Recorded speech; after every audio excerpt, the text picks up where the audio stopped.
And since then, there's been major moments in the history of Edu Twitter. Some major spats that nobody outside of this small little sad world will understand. But Adam, your quiz is going to be, I'm going to give you 4 of the most infamous spats that have ever happened on what was called Twitter. And yes, by the name of them, you need to identify what happened in said spat. Oh, I'm so here for it. Yes, this is the best game ever. All right, are you ready for number 1? Hit me. Raptorgate. Yes. Oh, of course I remember Raptorgate. So this was actually relatively recent. So this was it wasn't. Was it? Yeah, it was like 2018 or 2019. Yeah. It depends what you term as recent. Yeah. So this was when someone at a research ed conference, who I think it might have been Sam Strickland, but I can't remember. No. It was someone. It was someone like that. But they basically had this picture on the slide, I think, of that like thing of Chris Pratt holding back the Raptors and saying was it Ben Newmark?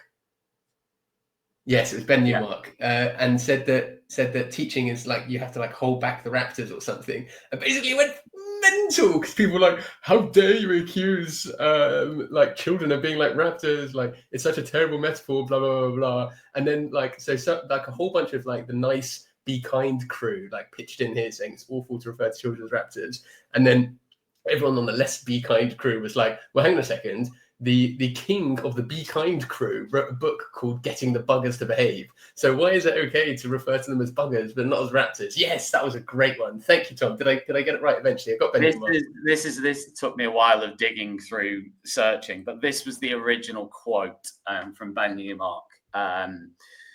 Children are like, but he's quoting someone. I don't know who originally said it. I thought that was him who said it.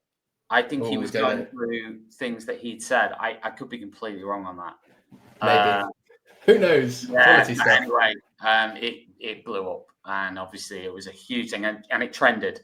So Raptorgate was trending across the UK at that point. There's a screen grab of Raptorgate trending, and people were clicking on it thinking it was something about, I don't know, like some really serious deal about like the genetic modification of animals. It wasn't. It was just from a conference where someone had talked about velociraptors being like kids. Anyway, that was one classic one. Okay. Are you ready for number 2? Yeah, I'm ready. All right. I feel like you're going to get all of these. Windowgate. Yeah, I was going to say it's Rebecca Lee. She was then Rebecca Foster. So you put the name on. I was going to be able to tell you. Oh, yeah. Okay, so she said that she... sorry?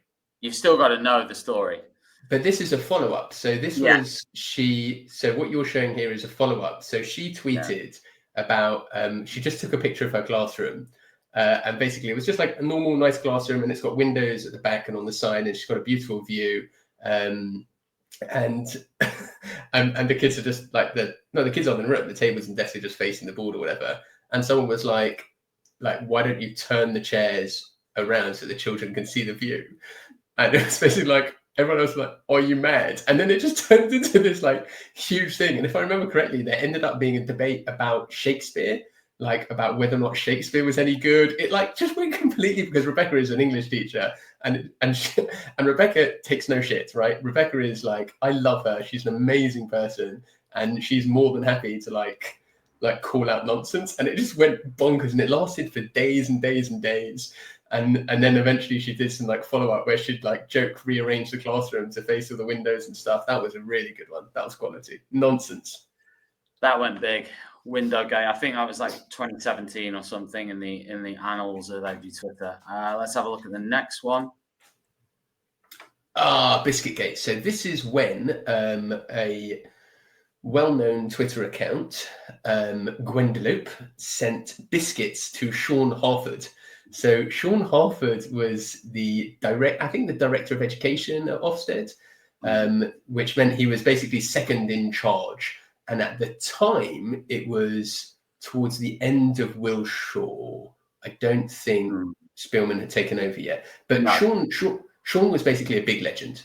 Because what Sean did is Sean was... Sorry? In your opinion. Yeah, correct. I met... I met Sean once. I don't know what he does now. I think Sean is a great example of, you had Nick Gibb on your show recently as well. I think like I disagree with Nick Gibb a lot about stuff, and I think a lot of the stuff he did and stood for, I don't agree with, and I won't agree with. But I never have doubted once whether or not he really cares. I think he really, really cares. I think he really, really wanted to do a good job. And I think Sean Harford was exactly the same. What he tried to do is he tried to get online. He tried to join this community and basically myth bust, right? So he wanted to explain what Ofsted were doing, what Ofsted weren't doing. He wanted to challenge misconceptions. He wanted to help the sector drive down workload and stuff like that. And it was around that time, Sean was the guy who was driving stuff like, banning lesson observations, right? So not banning lesson grading. So lesson grading was a big thing at the time. So someone would come observe you for 20 minutes and they'd give you personally a grade for that lesson. And it was Sean in response to edu bloggers and edu tweeters who decided to pull the pin on that and say, we're not doing that anymore. The marking stuff all came from Sean. You can still see them. The Mythbusters are online. If you just search Ofsted Mythbusters, you'll see the documents they were putting out in 16, 17, and 18.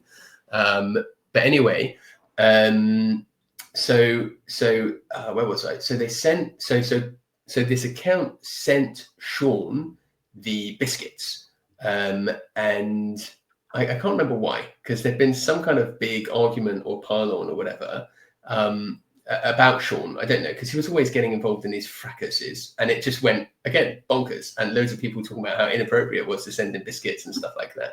So yeah, and that one ran, I think, for a little while. And actually, Sean is a casualty of edu Twitter. Sean left because it basically had enough, and he left Ofsted. I don't know what he does now. I think he's a thoroughly decent bloke, and I think that was a shame. I think that was a big shame. We've got the last. You pretty much nailed that. We've got the last one, Adam. Yep. Which is this one. Okay. So this was you, wasn't it? Yeah. Okay. So Listgate was you. You posted a poster of a lot of people that you follow and listen to and think are interesting, and you were trying to direct people to them. I note that Adam Boxer is not on your poster. He actually is on the far left, fourth row down. Well, I've never been accused of being on the far left. Fourth row down. Oh, yes, there he is. Yes, opinions commentary. Okay, good work. Well done. But basically, I think someone took exception to the fact there weren't enough Black or minority ethnic people on the poster. And that one went wild again. And I don't think you were too shy about disagreeing with that particular characterization. So Yeah. yes. That was a big one. I mean,